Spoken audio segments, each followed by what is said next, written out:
Yo, it's Guido coming at you with the Tactics Talk. Guys, welcome back. Thanks for tuning in. And we have the big Fokker, the big Fosher. We should say Fosher.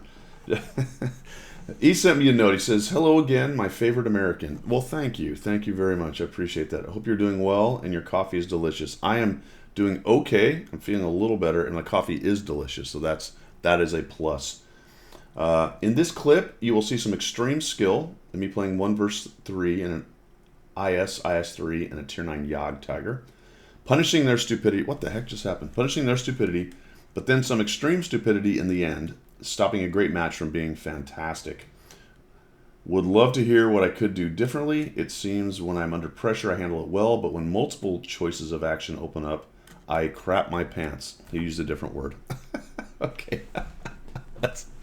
That was a fantastic note, man. Thanks for sending that in. I do appreciate that. So here we are in our IS3A with the big Fosher. And look at that. Yes! An angel just got its wings. The only thing that would have been better is if you could have ammo racked it and killed it. But good job. We'll get back to that EBR in just a minute because you're not done with him. We have an IS3 up here. We have an IS, and the formerly mentioned JT has just showed up. There we go.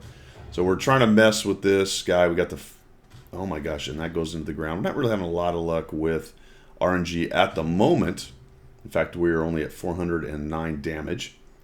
A nice little high roll on the EBR. So our clip is done, and we're not able to go through this. And watch how he baits these guys. This is, he says, what did he call it? Extreme skill?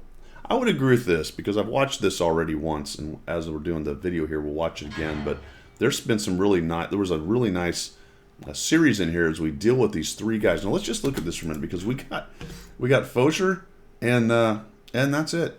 He is literally, you know, people just really misuse that word, right? He is facing both literally and literally facing three guys down right here. There's a JT, an IS3, and an IS. Now I think there is somebody camping back here. No, there's no one right now. Well, they get frustrated, and you know they're frustrated when they start shooting HE. There's another 18 HE. Turns out there's also a fourth tank back there. There's a Tiger, too, also shooting HE. The JT looks like he wants to come in. I think the JT figures, you know what, we should be able to dominate these guys, and he bounces off the turret, and he eats a big 390. How much did we do there? 417 to the JT. A couple of nice high rolls, actually, in there. Now he's backing off. He eats another shot, 402. Well, I'll tell you what, big Fosher. You can't do anything but high roll. That's fantastic. That is fantastic. Another shot into him. Notice this is all with the APCR, guys. This is all with the standard round. So the IS-3 doesn't like it. The IS is about to learn that RNG has turned into Fosher's favor. Now, he did get flanked a little bit here, and this kind of surprised me. Didn't pay too much attention to it, but there is a T55A and a Schwartz back in that area.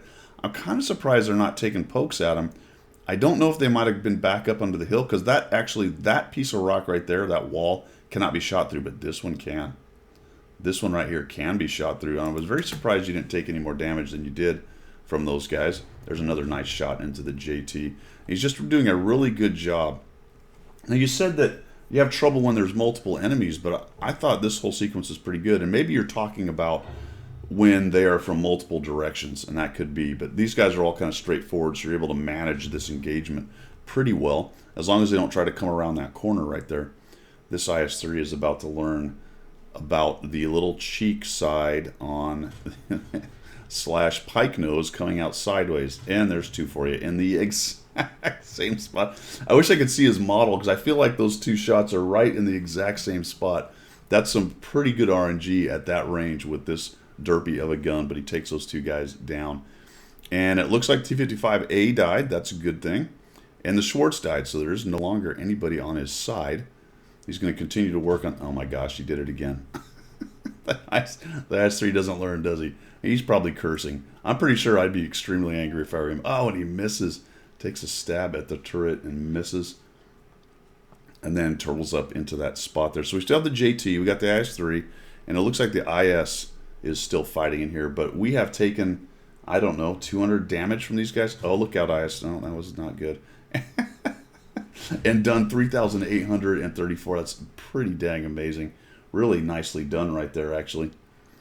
So he's going to push on in. There's an EBR up on the hill. Now watch the EBR because he's going to make his presence known here pretty soon. Fosher moves. Oh, there he is. Lights him on fire. Lights him on fire. That's a Tiger 2. He's looking for that guy. Ooh, gets hit by the EBR again. That's a bit of trouble. So he's looking for some cover because there is a Tiger 2 there. Although Tiger 2 is not looking at him. Now he sees him. He takes a hit. Kind of standing in against these guys. Takes another big hit. And, well, the Tiger's shooting HE. I wonder if Fosher was thinking about that. Thinking, well, whatever. That Tiger's been shooting HE. The EBR is still plinking, but he's got his front armor to him. He just takes a stab at him there. Now the Progetto's shooting him in the back. None of this is very good. We got to get out of here. Oh, no. Oh, no. Maybe this is the part where you're talking about fighting two different guys. I don't think this was necessarily a bad effort right here, but you probably, once you started getting shot from that direction, should have realized that there was a guy in the middle and headed for this area right here. I think that's the big thing I would have done different in that case.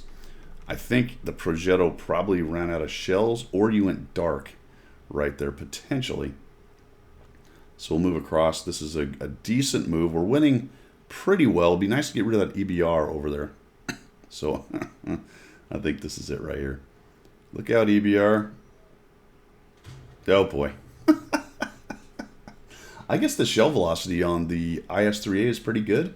I haven't paid attention to it, but it seems like it is. That was kind of a laser shot. Went right into that guy.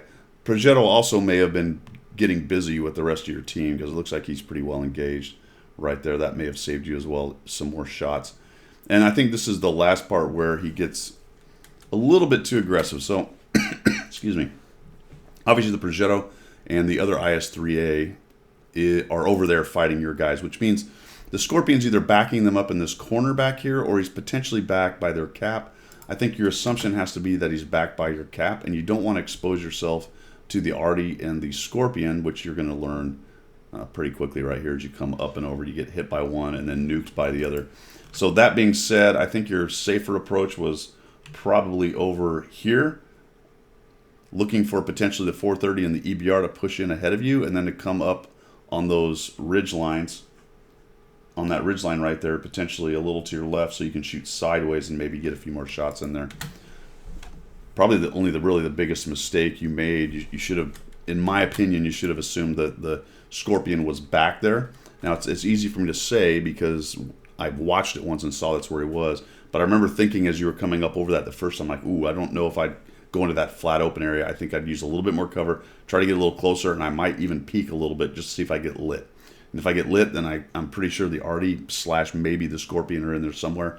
Plus you have the medium and the light wheeled tank screaming around that we're about to join the fight as well. So like you said, it was a really good game, really well played. You probably left some damage on the table by getting killed with that last little kind of push into the open. But really nice job, man. I thought that was, especially the engagement against those 3/4. I don't know, can we count that Tiger as a whole tank? Let's call it 3.2 tanks, all right? So you were fighting 3.2 tanks there and absolutely dominated those guys. I feel like if they'd have just pushed in and peeled you out of there, their team would have been in really good shape. But you held them off, and that was really nicely done, man. Thanks for sending that in. I do appreciate it. I do appreciate the note as well. Thank you very much, and we will see you.